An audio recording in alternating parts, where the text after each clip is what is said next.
కొలానిక్ cancer లో ఏంటంటే ఒక రోజులో డెవలప్ అవుద్ది, కొన్ని నెలలు సంవత్సరం వరకు పట్టొచ్చు. మనిషి దాని గురించి చాలా ఆమె గమనించే వరకు అంటే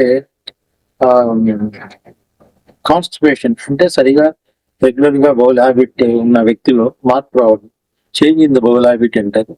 సో దాంట్లో ఒకటి ఫ్రీక్వెన్సీ ఆఫ్ స్టూల్ అనేది, కాన్స్టిపేషన్ అంటే మలబద్ధకం, స్టూల్స్ లో అంటే ఇంటికి పోయినప్పుడు రక్తం పడ్డము, ఇవన్నీ తరచుగా ఉండే సిమ్టమ్స్. పేగులో క్యాన్సర్ ముదిరినప్పుడు పేగుకు అడ్డుపడి ఇంటెస్టైనల్ అబ్స్ట్రక్షన్ తో కూడా ప్లేట్స్ వచ్చే అవకాశం ఉంటుంది. నొప్పి ఒకటి, కడుపు నొప్పి, వేగ నొప్పి, ఎస్పెషల్లీ అన్నం తిన్న 2-3 గంటలు స్టార్ట్ అవుతుంది భోజనమైన తర్వాత. ఇటువంటి లక్షణాలు కామన్ గా మనం చూస్తూ ఉంటాం కొలాన్ అండ్ రెక్టల్ క్యాన్సర్స్.